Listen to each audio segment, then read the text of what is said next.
We are live. Happy Monday. Yeah.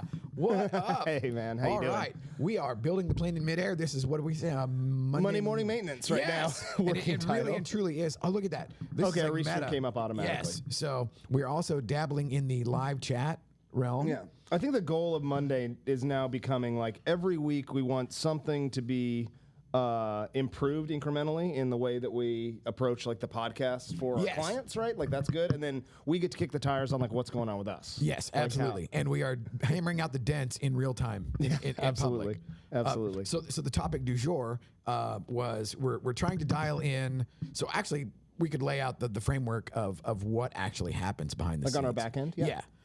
So for example, you and I came in. We had parallel and convergent evolution, where we both did the same thing. We shot the stuff, we made the stuff, we went to the places, all of that. Then Vietnam and the Pac Rim. So Vietnam is where the photos and videos are edited. Mm-hmm. The Philippines is where the virtual assistants live, and then you had Rebecca here. Here local, yeah. Local resource. And so, like, describe your process. So, like, here's where we're putting the chocolate and the peanut butter together, which has been the most interesting thing. Yeah. So let's see. Rebecca's been with me for maybe 4 years now. Oh, I right know, a on. long So- time. okay, She's so great. y'all are- Like, yeah. y'all are So dialed knows like in. the ins and outs of myself. Can Yes. speak for me, which is incredibly valuable when I'm nose down in the business most of the time. So she. Basically, we assigned her like there's a lot of things that have to happen in the morning.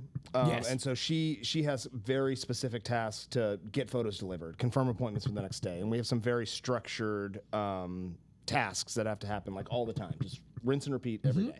But then in the afternoon, like we have this whole period of time where she needs to, phone's ringing, where she needs to like answer calls, handle all the off the wall questions that happen. My photos Yes, look great. miscellaneous. But yeah, the miscellaneous stuff. The Wi-Fi doesn't like your website. Right, and so we also have through Studio USA, we've got a collection of virtual assistants that help us with the whole assortment of things. It's the cobbler's elves. Yes. So now the task that we have in front of us is how do we connect those two people in a way where we're kind of seamlessly rolling tasks over to like our follow the sun model, where basically Rebecca goes to sleep and our VAs wake up and they pick up the tasks that she left on the plate, and vice versa, right? When they go to bed, Rebecca wakes up, and we because this business does run 24 hours a day. There's somebody working at Studio USA all the time. Always. And that's a feature, not a bug. I mean, we have to do that in order to deliver content and meet the SLAs that our clients expect. And in today's world, real estate has always been, I need it yesterday.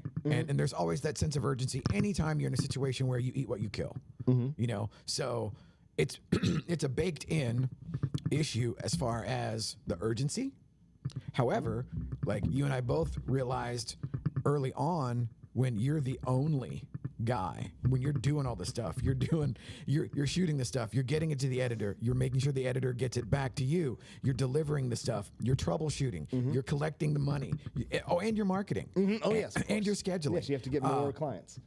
It is just brutal. And there's never any time to be like, oh, you know what, I'm going to take a knee right now and figure this out. Oh, yeah, let me pause and fix this little problem that I got. Yeah. Yeah, and that never happens. So, we use the analogy of building the plane in midair, and it absolutely is that. It's like if you're lucky enough to taxi down the runway and get off the ground, it's like, oh, shit, we're in the air. Yeah, well, nobody lets you take a break and be like, hey, just go ahead and land this thing and like tweak all that stuff and then take off here in like a week or two. Yes, See how you're looking. and everything magically appears by noon the next day or whatever the time frame is. Like, okay, in the summer, you do a twilight shoot and it's 9:45 before you're on your way home. So you're uploading to halfway around the world at 11 p.m. And then everything is supposed to magically appear in less than 12 hours. And it's like, okay, that would be difficult under the best of all possible circumstances. And we do this sometimes 10, 15 times a day, right? Yes. Like on for. So yes. So then there comes the time whenever you're scaling up. And so I had the thing where, okay, so Cruz comes in with me like 4 years ago. And we were lucky in that we had several institutional flippers that were essentially his time at the gym, just getting in the reps. And that allowed me to build what ramshackle system that I had, which then, you were doing the same thing. And then I was envious that you had somebody local, and I was like, oh man, I wish we could have dialed that in. And Well, that was just luck. I felt Nikki Watson. Thank you, Nikki, for giving me Rebecca. also, thank you, Nikki, for Cruz. So Nikki got both. Yeah, Is Cruz? yeah. Oh, yes. yeah, because Cruz's family is Nikki's basically her staging installers. Okay. And so Cruz was like their, gopher. And it's like, hey, we forgot the coffee table for 123 Main Street. Put it in the thing and take it. Okay. And so that's how he came into my little universe, and then he just never left. And thankfully, he was a quick study. And he's like super. As you've seen now, he is super self-motivated. Oh my God! Have Yeah. you seen the editorial shots that he did? He did a Yes. reshoot for me just to do like a Zillow 3D home, and he's like, I took some extra shots. They are incredible. Like I Yes. mean, the interior design feel like I not always say it's like those are the sexy shots. super sexy, Super They have sexy. magazine type shots. Yeah, And I was and like, it would be like where you're selling the product that's in the shot, you're not selling the house. Yeah. Because like folks always like, well, it's just photos, and it's like, no, there's a different, and not to get like artsy fartsy or whatever, but there's a different purpose for different types of content. yeah, you're intentional with all the shots you take, There right? you It's go. not stand in a room Yeah. and shoot wide, which is what the approach from some of our yes, which will get your foot in the door. Yeah, well, However, you can do 1 or 2 shoots that yes, way. if you're a one-trick pony, that pony goes hungry a lot.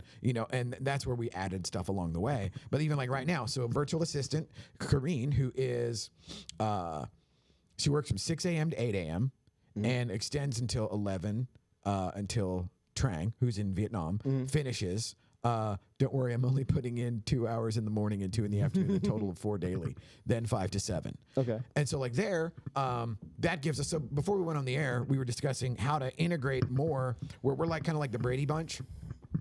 And the two sort of like family units were same but different and separate but equal. But now it's like, okay, well, Rebecca having small kids and having a life that demands attention, sometimes just out of left field. Yeah. Well, the goal is that she has 2 young kids, and like we set up this her job to be flexible throughout the day, right? Yes. It's like, hey, I'm going to go to the grocery store at noon, but like these things are on my plate. If the phone rings, I can take it. Yeah. But my tasks aren't incredibly time sensitive to where I've got some flex, and that works, right? She's happy. I'm happy. Right, yes. And that happy employees, man, there's something to say about that. Absolutely. Well, and then Cruz would be the other, perfect example of not only was he happy, but then, I give him the just the bandwidth to be like, I don't know, dude, just make something up. Yeah. And thankfully, I never scared him off to where he was able to, by osmosis, kind of what you said about Rebecca. She thinks like you do. So Cruz now solves problems in the same way with the same method that I would. And like he asked me today, so like one of my close, like almost family level clients texted him and said like, hey, I've got a shoot. And I'm like, oh yeah, she mentioned something about that like last Thursday or whatever. And then he goes, well, is it cool if she asked about 2. Is it cool if I just text her back and say I can do both of them tomorrow? I'm like, absolutely. And so like there, it's being able to color outside the lines and pivot, but also make sure that the bulldog gets fed, and bam. And then all of a sudden, that's a thing that, it would have been a thing before where I would have been in a mad scramble to try to, oh shit, that's right. She told me last Wednesday that there was a thing. Now I got to shoehorn that into my world. And that is just exhausting. Yeah. And Exhausting because it's constant like that. Yes, it's it not, never It's not like it's a stops. one-off and No. like, oh, let me do this one Yeah, and then I'll the never have to shell do it game again. once. Yeah, That would be like thinking you were going to eat once and never have to eat again. I'll never be hungry I'll again. never be hungry again. Yeah. So so that, I think probably some sort of like shared living, breathing document to start, just be really rudimentary in the beginning to basically show what's on the docket for today as we hand off things. So like when Kareen's done at the photo upload, she does a really great job basically telling everybody on the team like, here's all the outstanding items, here's what's been done, here's what's outstanding for just the photo upload side. And maybe that's enough. We definitely need Rebecca at the end of the day to be able to hand off like, hey, this didn't get booked, or so-and-so didn't call back. Usually it's like we're waiting on something. Like we put the ball in their court and we're waiting on, them to confirm with the sellers on a reschedule time or something like that, right? And it just hadn't gotten back to Rebecca yet. Some level of follow up. Yes, for that, and then the weekends too, because Rebecca's not a weekend worker. Right. So that used to be my job. Like I'd wake up on Saturday morning and do Rebecca's work. Right. We'd upload photos. I'd confirm appointments. I'd do all that stuff.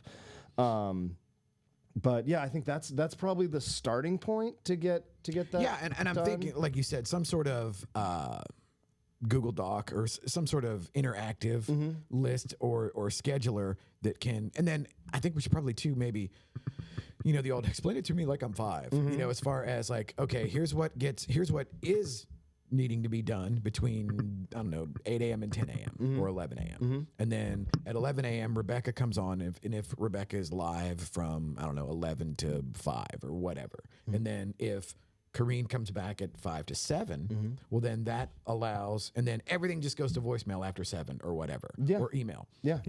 Because all the kids are doing their thing. Something like that. Yeah, I'm fine with answering like after hours, non-emergency calls the following morning. Like I think that's fair and healthy for everybody. Because you have people texting you at 11 o'clock at night. I have people texting me at 11 o'clock at night. I probably should let those go. Most of the time I'm see, now I'm out. So like I'm guilty of responding. My melatonin substitute precludes me from. Oh, so you're out. Oh, like yeah, I'm out. Yeah, like I'm Elvis out. See, I look at it and then I have to make a decision. Like, is it a healthy thing to respond? Right. Do I want to like continue to foster that behavior by responding? Well, and that's a tough one too, because you get into a place where like, dude, the longtime clients, they're like friends and like family. Almost all my clients are friends. Like almost everybody I work with, like we are friends. Like we can and go you have get drinks. to know their personalities and everything. And it's like, okay, if this is wrapping her around the axle at 11 p.m. or whatever, she's freaked out. And it's usually not about. It's like the old therapeutic line about like if they're bitching about taking out the trash, it's not about taking. It's not about the trash. Yeah. And it's usually like, okay, if they freaked out about this, there's so many. That's the other thing that a lot of folks don't understand is there are so many moving parts in selling houses. And doing all of the things that are required to keep a seller who usually doesn't know their ass from third base as far as the actual process or the transaction. They're just emotionally invested and freaked out. Yeah. So a good realtor is like therapist, taxi driver, marriage counselor, financial advisor, interior decorator, design aesthetic person or whatever. And that bleeds over into everything. And so all of a sudden the seller is offloading all this emotional baggage or whatever. Oh, and then throw in like, oh, by the way, it's a contended divorce. It's contentious. Yeah, exactly. Yay! Yeah. It's not a happy situation. And so when you know that, you can't just let them hang until tomorrow morning, because then our job by osmosis and by association is the junior partner of all those different levels. And then of course too, one of the things that we're doing now that we're rolling out with Corey is that broker open package that we did with Deanne at the ginormous house in Addison. That was so cool. Partly because, okay, the whole team were like a horde of locusts, just and we'd already had, so like we went on that Saturday, shot everything, and had the framework, and then Corey was able to come out and direct traffic the day of, which then exponentially just it was like the Jiffy Pop thing where the popcorn, the content just starts overflowing. Well, now we're coming at it where Corey actually scheduled it, and so now we have the intentionality behind like, okay, we're going in, and Corey, I think, has over 200 people in his ecosystem of video coaching. So now, whenever Cruz and I are there later today, we are going to shoot with the intention of having assets and everything for all of those people to promote that listing. Yeah. So it is like this ridiculous force multiplier. But that's a thing where we are bringing something in that has, to my knowledge, never been done, because usually most people aren't that collaborative. So for anybody that's just tuning in, has never been to one of our broker opens, when our clients have a property that's luxury and what, 5 million plus, 3 to 5 million plus, or even just a property of note. So like the one that we're looking at out in Heath it's just got massive acreage and it's a killer house, but it's more about the lifestyle than it is just like an 11,000 square foot behemoth. So something different, but like in either eclectic or weird or in the luxury space. Yes, absolutely. It's 2 million. Yeah. Okay. Yeah. So we invite brokers and agents from from all over, and we shoot promo content for free. What that allows them to do is gives everybody that comes in a piece of content to share with their audience. So not just the seller's agent, doing their dog and pony show videos, but we're actually equipping their team and the team of other brokerages to go out and bring a buyer. It's buy-side content. Buy-side content, yeah. That actually helps the listing agent more than just, it'll promulgate to MLS and everybody else's IDX feed or whatever. Because today's, who cares? Because unless you have somebody looking specifically for that, or it's on a hot sheet that they sent, like all of those things still matter. Yeah, exactly. Like throwback, all of those things still matter in the macro, but they're not really moving the needle like they used to. And then you were there with me last week, when Justin Landon was doing the MLS meeting, and the average buyer and seller are in their 60s. Yeah, right now, 62 and it's years old. For today's world, that's Facebook. For sure, 100%. You'll have your outliers like the Courtney Bensons or whatever, or like Lacey that are. I don't think Courtney Benson's in her 60s. No, the outliers that are just TikTok rock stars. Where like they're doing stuff that the cool kids like.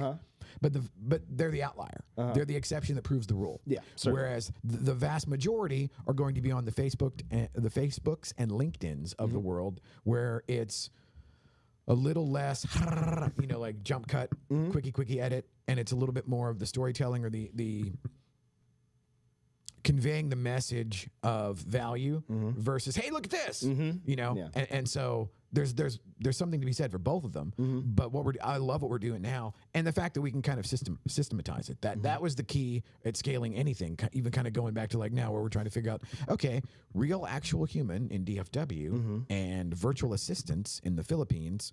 How can we make them work with each other instead of at the same time, kind of in parallel? Yeah.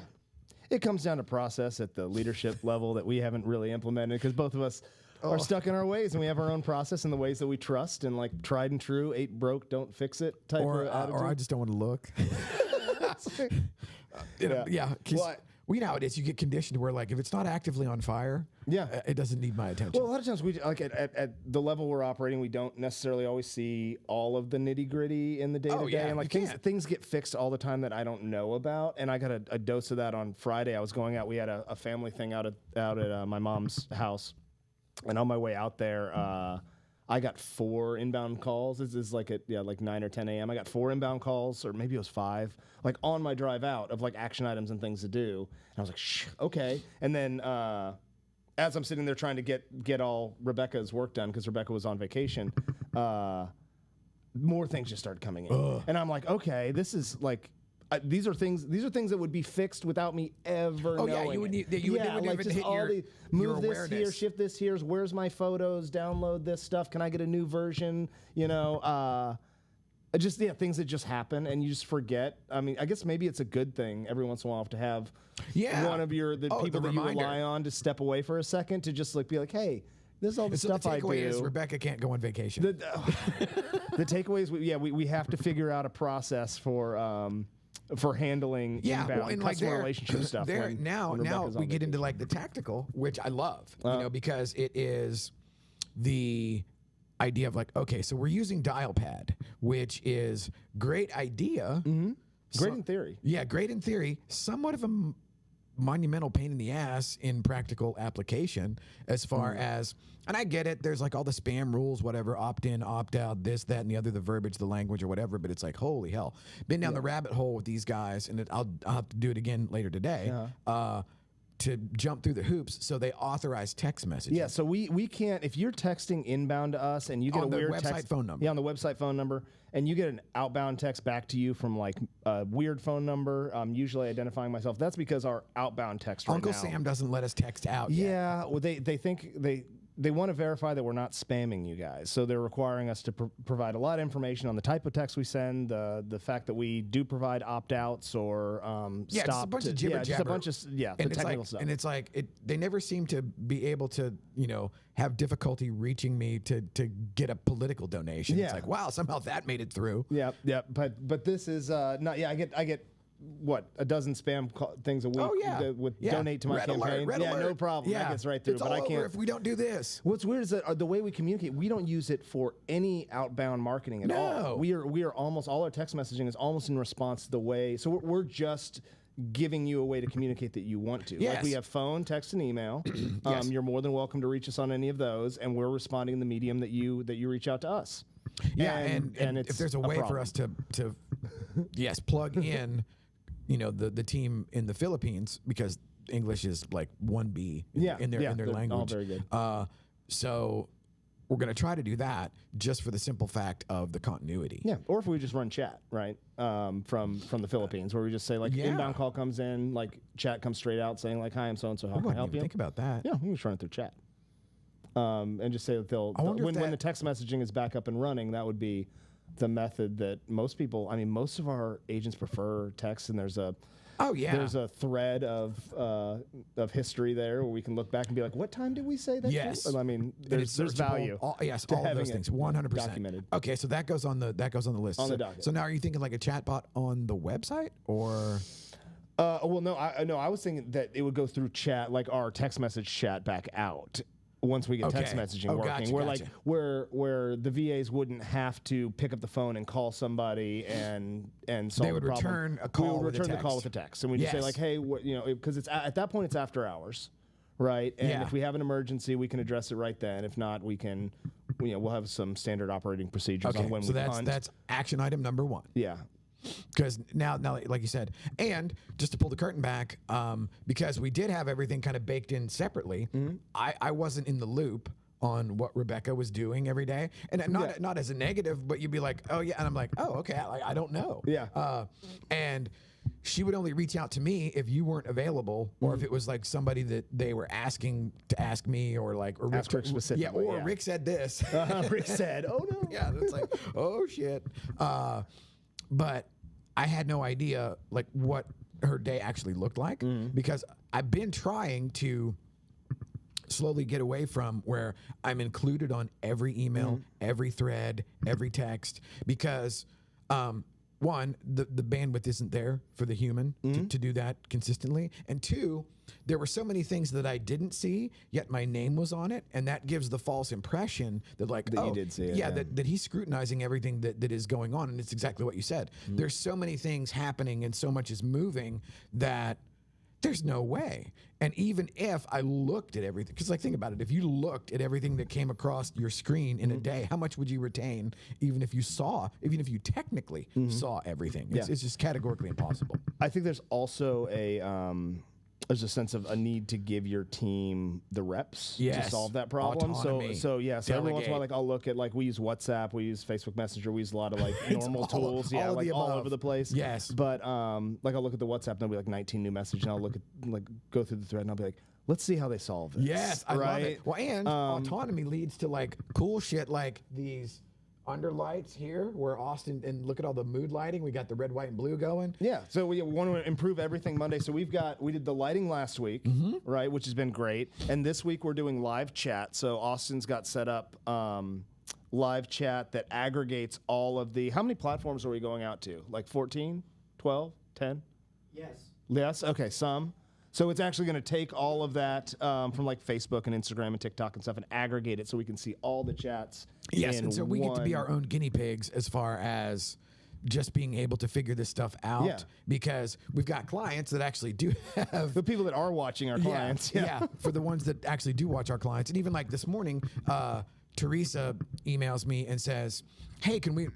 You guys figured out how to do thumbnails on the YouTube Shorts?" And it was like, "Yes, as a matter of fact, we did." and part of the experiment now was, we did a handful that were like, okay, just surface level. I'm like, whatever. But you experiment just to see what works. But there, I just let the VAs just kind of get artsy fartsy with it and see like, okay, see what works, see what doesn't, and then we're going to dial that in with the KW Go marketing, because those VAs also happen to have access to that basically the brand kit. And so it was like, okay, so we're going to make the thumbnails, but with the brand kit. So that's a whole nother layer of value add. And then I'll just have them experiment on making thumbnails with our stuff because who cares? Yeah, who cares? Whatever. Yeah. And it's like, make crazy ass, over the top clickbait thumbnails or whatever and see what happens. Now, do And- we make those? Or I know the importance of it for like long form YouTube stuff, right? Because you want that, the clickbait stuff. Are shorts? Are we still like? Yeah. I feel like with my shorts, I'm caught in like a doom scroll when I'm in YouTube Shorts. Oh, so yeah, like the yeah. thumbnell matters less, but I see. Well, maybe there's other people that use that. It depends differently. on. So like at home, I never look at YouTube on my phone. I only see it on a browser or on the TV. When you go to YouTube, what are you searching something specifically knowing you're going to go to YouTube? Are you trying to find an answer? No. So my whole, I have this weird thing where I'll have 4 different browsers, and it's like I have 4 different personalities. So there's my YouTube that is my YouTube Premium for my house that has like one of my favorite channels is Dad Rock, which is 80s metal guitar transcriptions. Okay. But it's to the actual song. Okay. And so it's like if 15-year-old me could time travel ahead and be like, hey, here's AC/DC, Have a Drink on Me from Back in Black with the actual audio and the guitar broken down. So more often than not, on any given night, I'm standing in my living room playing guitar up to a 70-inch TV with that scrolling by. Great. Not Guitar Hero. You're actually on the... Yeah, it's like my version of Guitar Hero. Yes, right. And then the other stuff I have on there is just my genre nerd stuff. So it's like the stuff that is actually keyed to my, personal Gmail that's my sync trap for spam or whatever. It's just genre nerd stuff, the music stuff, and the YouTube music whenever I don't really do that. But I let Apple do the music. Then I have another browser that doesn't log in, that just basically aggregates the cookies from the different searches or whatever. And there I kind of let the algorithm drive. Okay. And then that's where I get all the weird shit. And so like I said, oh yeah, dude, like there's all these, I'm fascinated by propaganda, and I'm also fascinated by the man on the street from the standpoint of somebody out just the way that the internet and YouTube and technology has democratized the ability to document is it's a game changer for humanity that I don't think we've even been able to process yet. The fact that there's 5 cameras every 10 square feet that can capture and the fact that you have people that in little pockets of here and there. So like there's one German guy who used to have a t-shirt thing on Venice Beach or whatever, but he's been documenting the whole California thing over the last 6 or 8 years, and just from the standpoint of seeing that continuity, it's like you get a feeling for like what's really happening. Yeah. Versus, as long as you diversify your feed to get different well, looks. like I only want people that they're just there with the camera. They're not saying, like this is what it used to be, this is what it is now. And it's like, well, there's not really a blank to fill in. It is. And then the other thing I like is what is the propaganda machine trying to feed? Because then you get to look, and then the login here on the premium is just business stuff. Because you always come in and I got like Rory Sutherland. Yeah, it's usually like hustle porn on, or like a business leadership, that sort of thing. 100%. Yeah, Simon Sinek type stuff. Yes. See, I'm embarrassed because we bought one of those. I might have mentioned on a couple weeks ago on the podcast, but a Frame TV. Yes, the one that looks the art TV. And it's great, but it's made by Google, and like the back end is all Google. Oh, like the touchscreen. And so so when you go to you open up the smart thing, it gives you like recommended stuff. Yes. And it gives me like recommended YouTube. Well, my YouTube, I use YouTube like a search engine. Yeah. So like the recommendations for it is like everything from like how to change a radiator on a Ford 2500 to like backyard pool supply. Right. Like There's no stuff. continuity there. Yeah, because usually I'm just using it for One-offs. information. Yeah. I use it how most people use it. Like Yeah. I Google it, and YouTube is owned by Google and is the largest search engine in the world, and is the way that I like to consume my content for answers. If somebody's going to give me a 2-minute video on how to change a widget, I'm watching instead of reading it. Well, now I've actually moved to GPT as my search engine, because the talk to text, even though it sucks on just about every platform, It's much better on GPT. It's better on GPT, and it's at least the large language model is more intuitive. And I also use it as sort of When you jack up the speech to text, it figures it out. Yeah. Yes. Yeah. And it's also, did you mean this? It's like, I'm assuming you meant this. Yes. Are you drunk? And then like GPT will recognize, scan, and basically take screenshots into account. And so I have this sort of weird kind of, I don't know, it's where I transfer my hustle porn coaching and thought process into an ongoing, I guess, like a coach, like a robot coach. Yeah, or robot whatever. coach. Yeah, Kat uses that for like her. I'm sorry, I'm derailing it, but she uses the same thing, but she uses it for like her Spanish learning. Oh yeah, So totally like her good. language Yeah. learning, so she'll like talk to it in Spanish and it'll correct her. It's like, hey, I'm gonna talk to you conversationally. I want you to respond just normally, but then also I want you to give me like some feedback on anything I may have missed, like conjugation. Oh, dude, that's brilliant. So yeah, so she talks and it responds and it's like, by the way, you use this word and you could have used this word and like either way, and just she learns so much in that. Well, and it's so exchange. funny because like everybody is, at least in my opinion, a lot of it is they're either afraid of AI or they're using it as like some kind of gimmick that it's like, oh, if I make the robot perfect, I won't have to work. I won't have to do any work. Yeah, and it's like, that's We're not just searching for an easy button, right? yeah, like all of us are exactly. searching for the easy yes. button. Speaking of the easy button, we are dialing up the mobile. Oh yes, it looks. Last week we did. We put in, what do you call that? Rack unit? Noise suppressor and gate. Yes, gate. Throwback to the old days of GC. So anybody out there knowing the DBX brand of compressor gate still works like a charm. Giving us an opportunity to like cut some to dial in the audio better without having to go into the software and Yes. fidget with it in different environments. So very cool. Always like I said, we're just making little improvements like every single well, week. and it's ready to roll out July 1st, and I'm so stoked for that, dude. Yeah. And I said, man, I think we opened the kimono today. Yeah, we did a little bit. We'll Yeah. tomorrow, or I won't be here Friday because you're doing Wayne, right? So next Oh Monday no, we'll actually no, you can come in. I think let me double check. I think I might be inviting you right now. Okay, well I might be here for Fired Up Friday. I want to say Wayne has canceled. Yes, Okay, Wayne is out of town. cool. So we'll be back Friday. I think I'll come here Fired Up Friday, and we'll see if we implement any of the stuff we talked about. Yeah.